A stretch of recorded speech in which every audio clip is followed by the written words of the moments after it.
What's up? This is a Film Slice podcast. Film Slice! Boys are ready to review. Boys are in the house! Yes, son. Yes, sonny! Get it up, yeah. Oh. Hey team, Angus Draken here, and welcome to the Film Slice podcast. I'm joined, as always, by my co-host Kane Diggity Wheelie Kane Dogs. Hello. And Bro Diddly Doodly D Richard. Jordan is fine. What? Franklin's fine. Franklin, good to have you on board, mate. How old are you?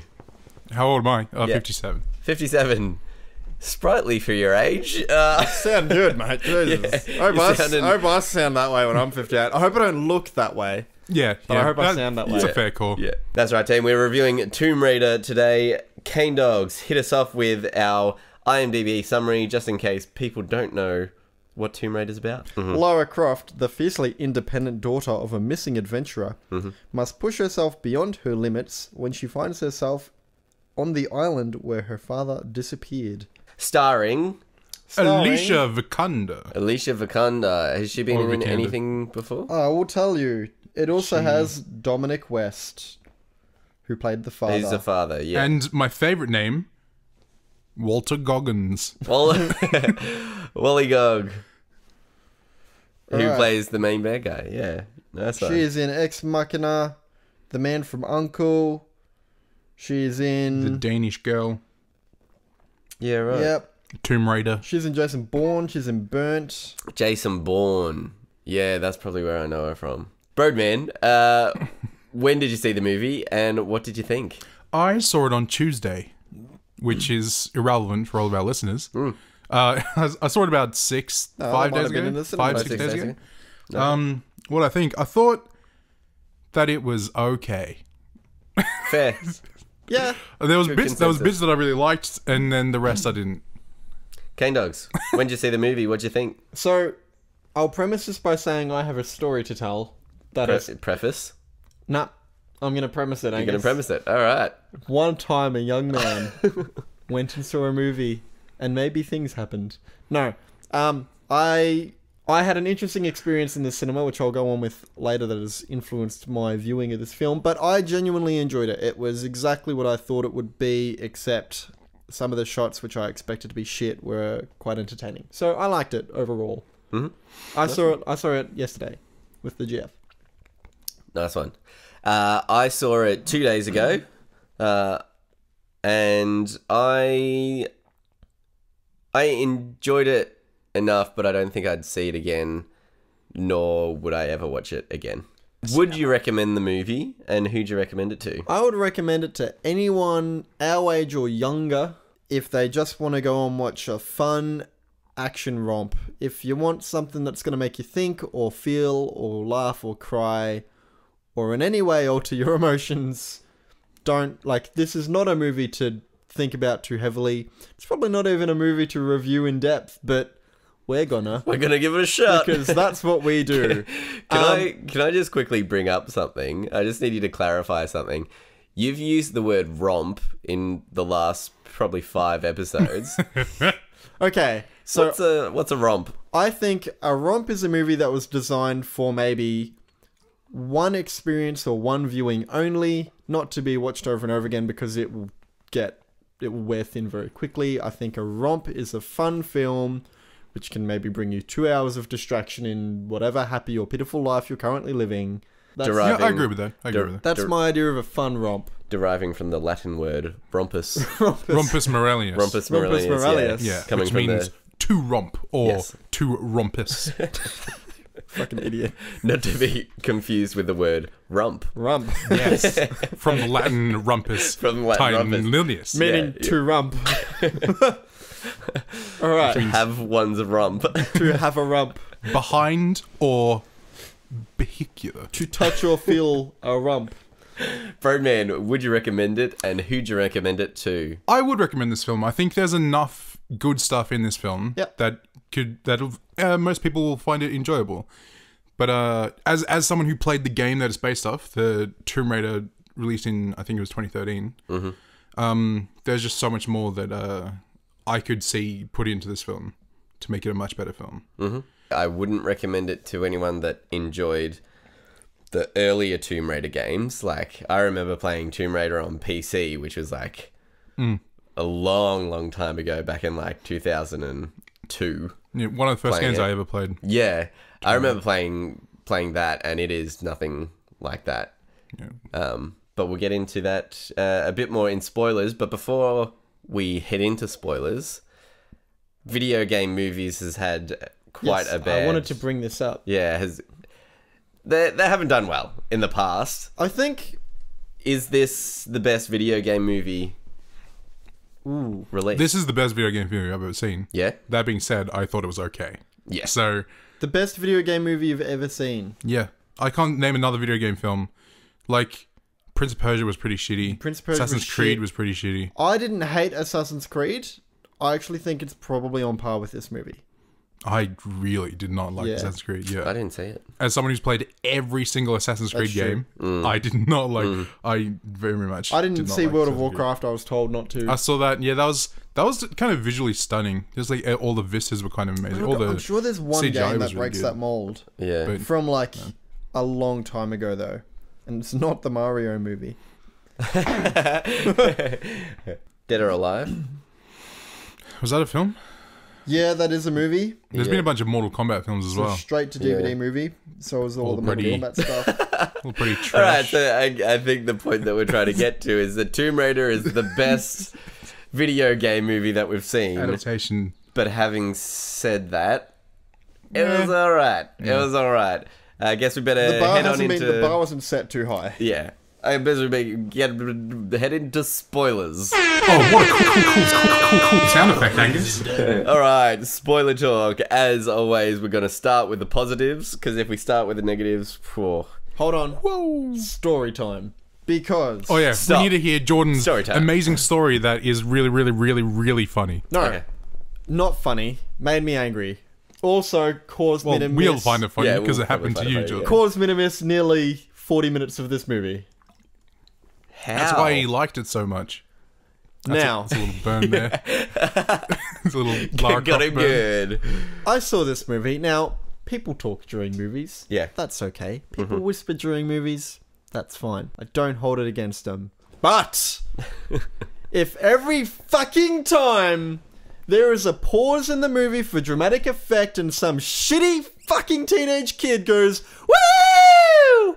Or starts sharing or just trying to get his 5 minutes of fame in the movie, you'll fucking piss me off real fucking quickly. Wait, so what was he doing? So he was just screaming it was him incoherently. and presumably his girlfriend and his mate and presumably his mate's girlfriend sitting in the row behind us, and they were clearly just there to be annoying. Just and to they were show off in front of the girlfriend. and just to show off in front of the girls. And so, like, the first thing they did sitting behind me is they put their feet up on the chair next to my head. And then he took his shoes off and put his fucking smelly feet next to my head. Ugh. And then they talked the whole way through the trailers. Now, Fine. Not, like, that's not where I got annoyed. okay. That's where I got aggravated. I'm like, people are going to talk during trailers. People are going to have their phone out during the trailers. As long as when the movie starts, shut the fuck up. Everyone's man. hushed, Shut the fuck yeah, up a bit. yeah, yeah, Like, yeah. But they continued to talk at the tone that, like, at the level that I'm speaking, so that I could hear them more than I could hear the movie, right? And then I did one of those looks, and you've probably all done one of those looks. It's not an aggressive look. You don't even make eye contact. Yeah. It's just It's a passive aggressive. you yeah. tilt your head kind of in their direction when they do something that's clearly too loud and hope that they'll notice it. And then you hope that they're the type of people to be like, oh, we're starting to annoy other people now. Like, I'll tell my mate to shut up or something. Yeah, yeah. All I heard was one guy whisper, he just gave you a look, and then her being like, I don't give a fuck. And then they continued to talk through the movie, and I was like, right, I know what type of people are fucking sitting behind me now. Fucking twats. Anyway. Little do they know, Jordan is in a reputable podcast. Neither and I will shame them! And he can shame them by name, well, Shame not them. by name, but by kind of Gender. slight look, Barely and appearance. various features. Anyway, they continued to do this throughout the whole film. Fucking smelly feet next to me. The girl behind me kept kicking my seat because she thought Yeah. I was trying to pick a fight with her. I'll show Alright, you polite. I'll swallow my pride, and I turned around. I made eye contact with the guy directly behind me, and I leaned in. I didn't do one of those shh. I just leaned into him, and I went, sorry guys, do you mind just being a bit quiet? I'm trying to watch the movie. And he leaned forward and he went, I would, bro, but you've been giving my Mrs. Screezies all day. So if you want to take this outside, I'm happy to come out with you. And I was like, would that be a win? Does he consider that a, like... I want to watch the movie. That doesn't just solve my problem at all. You should have just said, yeah, man, I'll meet you outside in 10. Was so tempted and wait for him to walk out and then just watch the rest of the movie. I was very tempted. I was just like, what was he doing in the... Like, what? Why is he there then? So I don't know what he was... Like, he was just showing off for his missus, I guess. Obviously, yeah. Anyway, I was freaking out because then I could hear him, like, putting his shoes back on. And I'm like, this guy's either just gonna, like, fucking... try to go me in the cinema or kick the back of my chair or some shit. And again, I'm sitting next to the girlfriend. So I asked my girlfriend to sit down the front. And then I left the cinema and went and got management. And I was like, hey, so I'm not usually one to complain, but this guy in the back of the theatre, I asked him politely to be quiet because I've been quite loud and he threatened to beat me up. And management went and kicked him out. Now... that happened halfway through the film, and I thought, you fucking don't mess with me, mate. I'll go to management. I'll dibba-dob on ya. Long story short, because I've been talking for the whole podcast. Yep. I've missed 40 minutes. I more or less did not pay attention to 40 minutes, and for the second half of the film, although I did pay attention, I also only took maybe half of it on board because I was worried that when I go out, either I'm going to get the living shit kicked out of me or I'm going to have to, like, fucking tell my girlfriend to walk out 10 paces ahead of me so he doesn't recognize either of us or any of that shit. And it just pissed me right off. Other than me, there was 3 other people in my cinema. And they were all really, really quiet. And and we didn't sit near. I sat right in the middle. They sat right at the back. It was nice. Perfect. I'd love to appreciate your joke, but since you've been given... Angus Greasies all day. Do you want to come out and I'll fucking go you? Anyway, things I liked about this movie. I really liked that there are some incredible homages to things that happen in these types of games where you're running away from like a boulder or like, you know, jump, solving left, puzzles whilst fucking the floor is falling out underneath you and shit like that. And there's a part on a boat where the floor crashes and she jumps up to the rail and then like climbs across. Little homages that when I watched it, I was like, that's a video game moment. But people who don't play video games, they're not like, this is a video game moment. It's a video game moment. We put a video game moment in our film. Lead actress I thought was pretty good. I think she was the best part of this film. She carried it enough. And there's one, my favorite thing. Oh, I've got 2 favorite things about this movie. One is there's a sequence where she falls off a cliff into like a body of water. And then from there, she jumps out over onto the aeroplane, and then she climbs into the aeroplane, and the aeroplane starts going. Even though some of that stuff I could see happening, and some of it even happens in the trailer, it was wonderfully shot. It had enough tension behind it for me to feel like, for me to feel the pressure behind the scenario. And at the same time, it still felt like a fun video game movie. When I found out they were chasing like immortality or shit like that, I'm like... it's going to be one of those things where he wants to be immortal and then he'll drink a cup or fucking take a strand of her hair or some shit like that and then he'll become immortal and then there'll be some undoing to that and then, like, you know, she'll become immortal to defeat him or any of that shit. No, But the minute it was just like, oh no, it's straight up she was just a carrier for a virus and she locked herself away so that...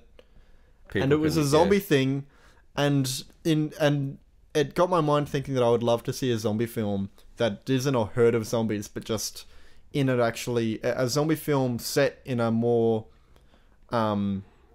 isolated location, even if it's just like a house or something, and there's 1 or 2 zombies. That'd be horrifying. I'd love a film like... This film did something that I actually haven't seen done with zombies, which with a film like this that I had such low hope for, to give me something that I didn't expect that was new, I was very pleased with. Yeah, nice one. Generally enjoyed the film.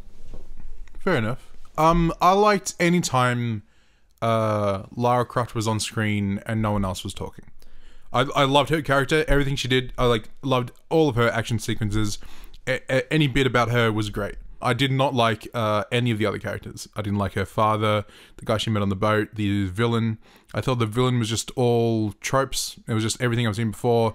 Every scene that was shot with him was filmed like every other kind of bad villain in an action film. Yeah. There's even a moment where there's like a complication. People are kind of like fighting out. There's like slaves, and he walks out and he just shoots one of them, and then it just hangs on him for really, really long. And they're all like, oh my god, he shot one of them. And it's like, as soon as we saw that scene, we knew he was going to shoot that person. We knew that Lara Croft was going to dislike it, and we knew that there was going to be a moment where they were looking at each other. Yeah, it was nothing new for me. A big difference between this film and the game is, in the game, her father is dead, and Lara never kind of finds her father. Mm-hmm. And in this film, her father is still alive on the island, and Lara ends up finding him. Did you like that as a plot device? I really didn't like that. You didn't? I thought he was completely unnecessary to the entire story. Every single scene with him, I didn't like. I thought that he could have just plucked him out of this film and it would have been the exact same story. It's like, she still has to go back and fight those people so she can get off the island and possibly free those people. They introduced someone that survived in the boat crash with her, which they could have used as leverage to get her to go through all of the tombs to find the person. And then her father ends up dying down there anyway by triggering explosives, which they could have just done with a timer. Terminator 2 style. Yeah, her father was completely unnecessary with this film, and I thought that it took a little bit away from what I liked so much about the game. In that, as Lara she's a survivor, and that's like her front and foremost thing, is like, no matter what situation comes against, she will do whatever is necessary to survive. If that means she has to kill someone, she's gonna do that to survive. In the game, when the boat crashes, it's not just her and one other person like in the film. It's an entire group of people, and they're making a documentary and stuff, and her sister is also there. And her sister is captured by the people that are still living on the island, which I think is a much better motivation to fight the people on the island than she wants to get off the island. The first time Lara has to kill someone is a very emotional scene that I really liked, and I thought it was done really well in this film. I missed it. Okay, it was one of my favorite scenes in the entire film. Yeah, it was really good, Jordan. It was if anyone can describe it, I don't want to watch it again. But I watched a review to this, and they're like, the best thing is the first time she kills. And then I walked out of the cinema, and when I came back, she was just killing people with a bow left, right, and center. I'm like, I guess I fucking missed that scene. My big problem is she goes from being so horrified that she's had to kill someone, and then like it's only like 5 minutes later where she's running through the forest with a bow, killing all of killing people and having like not worrying about it. Yeah. And I thought it was just too quick. I would have loved much more of a survival story of her by herself out on this island, not knowing what to do, having to like make a fire to keep herself warm, and she just finds like a bow randomly in her father's cave, and it's just kind of like, it's okay. The bow is a very big thing, mechanic for the game. So it's like, when you find it, it's a very emotional and kind of intense moment, because she finds it on a dead body that's like hanging from a tree, right? And she injures herself climbing the tree and getting this bow. You know, and in the film, she's just like talking with her father, and she just picks up a bow that he has next to him, and then she goes and kills a bunch of people. And I just thought it was just such a wasted moment. At first, I wasn't sure about the beginning of the movie, how she refused to take any of her dad's money or anything by signing off on that. I was like, I didn't like her for that. Yeah, I thought, because like I've always looked at Lara Croft as like kind of like a Batman kind of thing. Like, I'm going to use my money for good. That's the mentality. But at the start of this movie, she's like, no, I don't want any money. I'm going to make it on my own kind of thing. What's annoying is she spends her life looking for her father. $2 billion would probably help her achieve that a lot faster. Like, exactly, yeah. Or she could have used that money to help so many people. Yeah, exactly. But I do like how much background they gave her. I think it wasn't too much that it dragged down the movie, but it was enough that you understood where she was coming from and everything. And I think, especially with like her playfulness and stuff in the first half of the movie while she was in England, kind of it built her up to give her a sense of innocence, which really does come through with, again, Brode, you said, and one of my favourite scenes also was the first time she kills. It's a really heavy-handed moment, and I think the start of that movie it's a really good lead up to that. Best scene in a film I've ever seen. It's a shame that Jordan will never get to see it. So the scene is she's run away from the camp and everything, and it's nighttime, and she hears like sticks breaking in the background. So she wakes up and she's like, you know, obviously something is here, and then you know they get you with a jump scare, which is. There were good a enough lot for this. of jump scares in this movie. That's what I remember from the original game. Yeah. I remember the original game was just a whole lot of jump scares from like bears or wolves or stuff, just like coming out. And like Tomb Raider 2 and 3, there's like a bit with a tiger, and the tiger just runs at you. And there's even a bit with a T-Rex, which is ridiculous. But that was scary as hell, having two little pistols, and then a T-Rex came out of the horrible shadows because the game couldn't run too well. Yeah, definitely. But so basically, this guy that's been chosen to track her down and bring her back to camp, grabs her from behind, and then they get into like this kind of MMA kind of throwback to when they were fighting and everything, and you see Lara slowly get to the realization that she has to kill this person, otherwise she's dead, kind of thing. Like they're like strangling each other and stuff like that, and she ends up killing him by they're in a puddle, and she just rolls him over, and he drowns in the puddle. And she forcefully drowns him in the puddle That sounds like while holding his arms fantastic. behind his back. Yeah, and it stays on it for just the right amount of awkwardness, just So annoyed. right beat. Really angry. really good scene. Best Thanks, scene in the Angus, film. for really hitting that point home. No worries. Best scene in the film. Some things I didn't like. Before we went and saw this film, we started listing off generic movie tropes that are going to be in this film. And we're like, All of the stuff with the villain. rich white person behind everything at the end of the film. Ticked that. Mm-hmm. The other thing it ticked is like gonna have the quirky male, not necessarily a romance, but just like kind of likable character who she sort of drags along on all her missions. He's in it. And then a movie trope that we didn't list, but I'm so sick of them, is when somebody nearly gets hurt and there are no-name characters, always no-name characters, and it's like, maybe something really heavy swings past, or maybe, in this scenario, some spikes came up from the ground or some shit, and it misses someone, and some no-name character goes, ha ha ha, it nearly got you, or ha ha ha, you look scared. And then immediately whatever swung comes back and kills them, or the spikes come up again. I'm so sick of that because it's never surprising to me. Anytime anything nearly happens and then a guy goes, ha ha ha, I'm like, oh, he's going to die. He's dead. It feels very Indiana Jones and the Last Crusade, where like, you know, they have to kneel and shit like that to make it through, and like, you know, the leap of faith scene. Yeah. Fantastic movie. In this one, when they listed them, I'm like, we're going to get some serious stuff going on. And it's like, you know, the fucking crevasse of souls, or like, you know, the whatever of souls, and they just like chuck a ladder down. Yeah, I did the same thing. I'm like, in my brain, I'm like, where's the hidden bridge? Like, there's gonna be a hidden bridge, or some way down. They're just like, yep. I didn't like any of the puzzles. Yeah, and then the trial where the ground is falling. Now look, that's a difficult puzzle. I can see it being in a video game. It's a puzzle for the sake of a puzzle, though. But whoever designed that's him. Like, even if you know the riddle, and even if you know that you're meant to get those two specific blocks over there, doesn't mean you will, because the floor drops at random. I always have the thought of who comes back and puts it back together for the next person. Yeah. Like, there's some just guy one watching all this CCTV footage. Like, oh, we've got another one. That's why I don't like I have a puzzles like feeling that. it's just one old guy that lives on the island, and whenever he hears it, he's like, fuck, you just made my fucking tea. It was a trap. It was a puzzle for the sake of a puzzle. It didn't do anything else. Like, no one kind of died in there that was important to the story. It didn't change anything that was happening forwards. If her father had died in that scene, then it would be different. Like, you know, because then she would have just wanted to get out of that tomb instead of doing anything else. It was like, or if the villain had died in that scene, then they would have just been trapped in this tomb and not known how to go forward. But that trap didn't do anything for the film. Yeah. It was just a puzzle for the sake of a puzzle. And I thought it was a pretty bad one. I think my issue with this, and pretty much every video game film, is it's always made by people who don't play the game.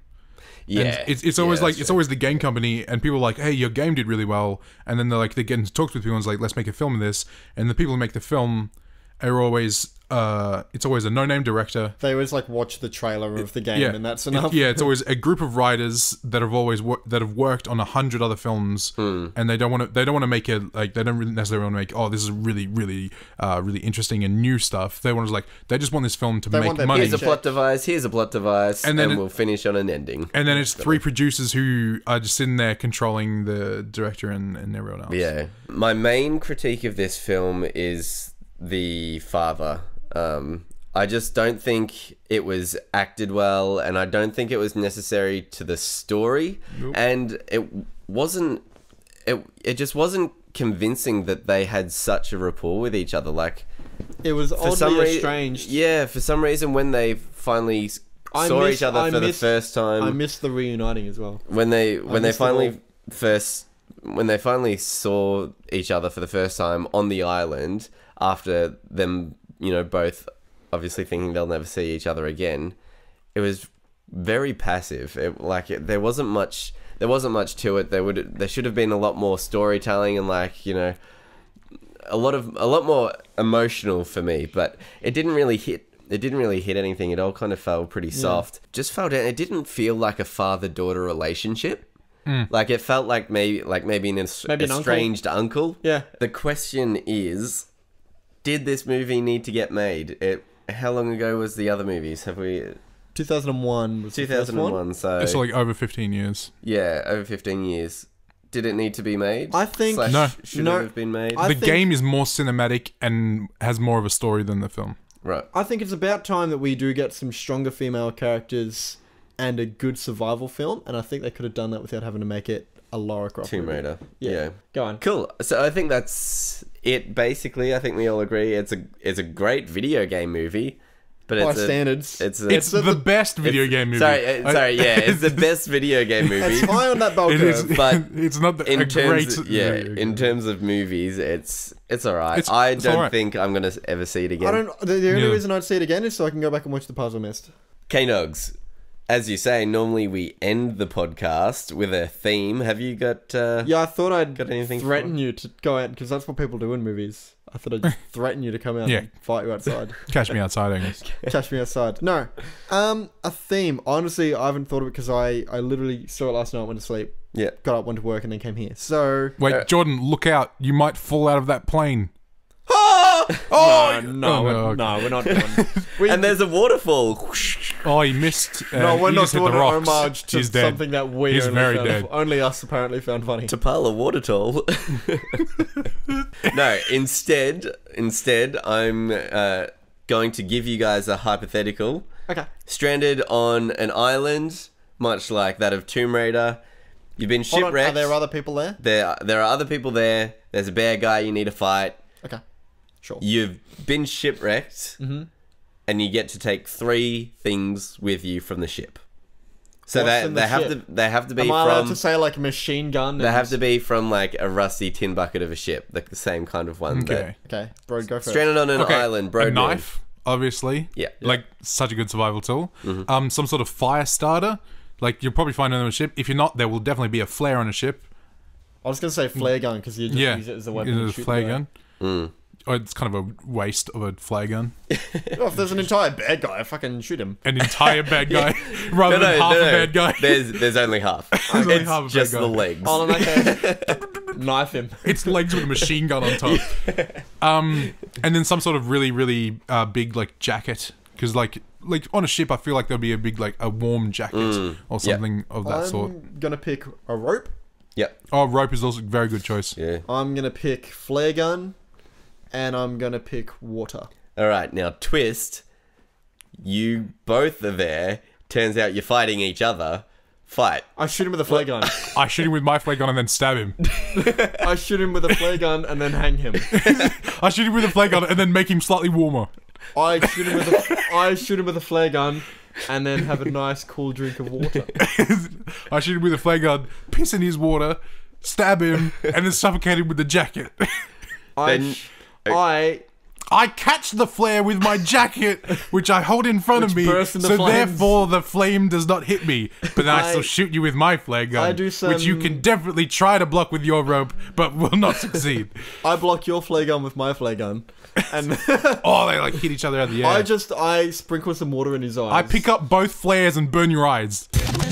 You've been listening to the Film Slice podcast. You can reach us on Twitter at film_slice_pod and Underscore what now? _pod. I said it Underscore probably pod. the best I've ever said it. Also on iTunes. Thanks, guys. Bye.